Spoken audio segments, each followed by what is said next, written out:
আসসালামু আলাইকুম বন্ধুরা, সবাই কেমন আছেন? আশা করি সবাই ভালো আছেন। আজকে আমি আরও একটি নতুন রেসিপি নিয়ে চলে আসলাম।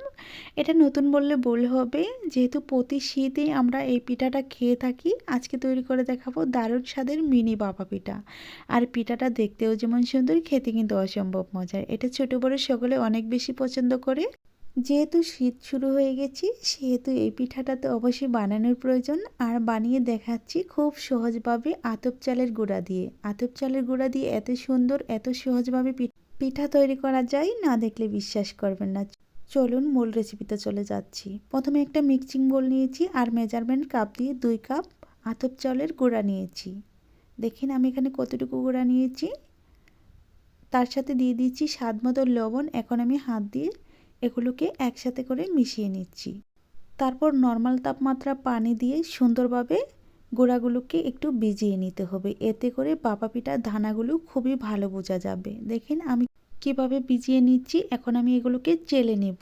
অবশ্যই একটু পানি বেশি দেওয়ার চেষ্টা করবেন, এতে করে দানাগুলো খুবই বেশি বোঝা যাবে। এখন আমি একটা ছিদ্রযুক্ত চালনা নিয়েছি আর এই চালনা দিয়ে আমি গুঁড়োগুলোকে চেলে নিব। আর মোটা ছিদ্র চালনা নেওয়ার চেষ্টা করবেন, এতে করে দানাগুলো খুবই সুন্দর হবে। এভাবে ডলে ডলে তারপর চেলে নিচ্ছি। আর এটা মশারি দিয়ে চালা যাবে না, যেহেতু আমি একটু পানির পরিমাণটা বেশি দিয়েছি। তো আমার চালা হয়ে গেছে। এখন আমি দেখিয়ে দিচ্ছি কত সুন্দর দানা হয়েছে। আমি তার সাথে অ্যাড করে দিচ্ছি নারকেল কোড়া। আর নারকেল কোড়াটা দেওয়ার কারণে ভাপা পিঠাগুলো খেতে অনেকটা সুন্দর হবে। তো আমার মিশিয়ে নেওয়া হয়ে গেছে। এখন আমি ভাপা পিঠাগুলো তৈরি করব। তার জন্য একটু খেজুরের গুড় নিয়েছি আর নিয়েছি মিনি কেক বানানো মোল্ডগুলো। এই মোল্ডগুলো দিয়েই আমি আজকে ভাপা পিঠা তৈরি করে দেখাবো। একসাথে করে 3টি ভাপা পিঠা তৈরি করে দেখাবো।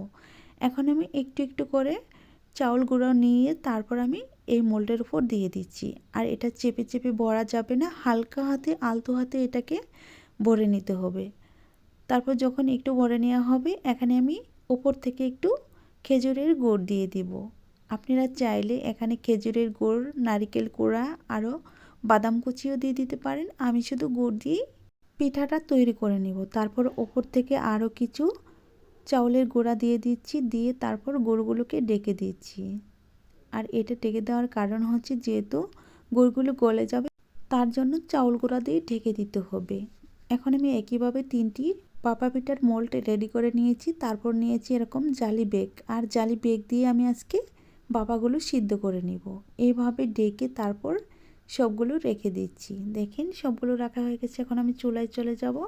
চুলায় আমি একটা এরকম হাঁড়ি বসিয়ে দিয়েছি, তার উপরে একটা ছিদ্রযুক্ত চালনা বসিয়ে দিয়েছি আর ভিতরে পরিমাণ মতো পানি দিয়ে দিচ্ছি। যখন পানিটা ফুটে উঠবে, তখন আমি এখানে ভাপা পিঠার বাটিগুলো বসিয়ে দিয়ে তারপর আমি এই বাটিগুলো ছাড়িয়ে নেব। ছাড়িয়ে নেওয়া হয়ে গেলে একই সাথে আমি 2টো ভাপা পিঠা দিয়ে দিচ্ছি। আপনারা চাইলে 3টি অথবা 4টিও বসিয়ে দিতে পারবেন। পিঠাগুলো বসানোর পর আমি 3 থেকে 4 মিনিট অপেক্ষা করব। অপেক্ষা করার পর ফিরে এসে দেখাবো ভাপাগুলো খুব সহজভাবে হয়ে গেছে। আমি 3 মিনিট পর ফিরে এসে দেখাচ্ছি। দেখেন কতটা সুন্দর হয়েছে আর কত নরম তুলতুলে হয়েছে আর অনেকটা দানাদার হয়েছে। এখন আমি এগুলোকে তুলে একটা প্লেটে সার্ভ করে দেখাচ্ছি। আমি একইভাবে সবগুলো ভাপা বানিয়ে তারপর ফিরে এসে দেখাবো সবগুলো ভাপা বানানোর পর কতটা সুন্দর হয়েছে আর কত নরম হয়েছে। দেখেন, একটু দেখে বুঝে নেওয়ার চেষ্টা করেন। তো আমি একইভাবে 2টি ভাপা তুলে নিচ্ছি। তুলে নিয়ে তারপর ফিরে এসে দেখাচ্ছি। এই তো আমার সবগুলো পিঠা রেডি হয়ে গেছে। এখন আমি একটু কাছ থেকে দেখিয়ে দিচ্ছি কতটা দানাদার হয়েছে আর কত সুন্দর হয়েছে। এইভাবে মিনি ভাপা পিঠা বানিয়ে আপনারা বাড়ির সবাইকে খাওয়াতে পারেন। তারা খেয়ে কিন্তু অনেকটাই প্রশংসা করবে। আমি একটা পিঠা ভেঙে দেখাবো। তার সাথে বলছি, যদি আমার রেসিপি ভালো লেগে থাকে প্লিজ দয়া করে চ্যানেল সাবস্ক্রাইব করে রাখবেন আর পাশে থাকা বেল বাটনটি অন করে দেবেন আমার চ্যানেলের ভিডিও সবার আগে পাওয়ার জন্য। আমি একসাথে করে কতগুলো পিঠা বানিয়ে নিয়ে ফিরে এসেছি আর সবগুলো পিঠা কতটা সুন্দর লাগছে দেখেই বুঝতে পারছেন। এখন আমি একটা পিঠা ভেঙে দেখাবো। ভেঙে দেখানোর সাথে সাথে আবারও বলছি, ভালো লাগলে চ্যানেল সাবস্ক্রাইব করে রাখতে পারেন। তো যতক্ষণে আমি ভাঙবো ততক্ষণে আমি বিদায় নিয়ে নিচ্ছি। আজ এই পর্যন্তই। ভালো থাকবেন, সুস্থ থাকবেন। আল্লাহ তাআলার কাছে এই কামনা করে বিদায় নিচ্ছি। আবার নতুন কোনো রেসিপি নিয়ে দেখা হবে। ততক্ষণে খোদা হাফেজ।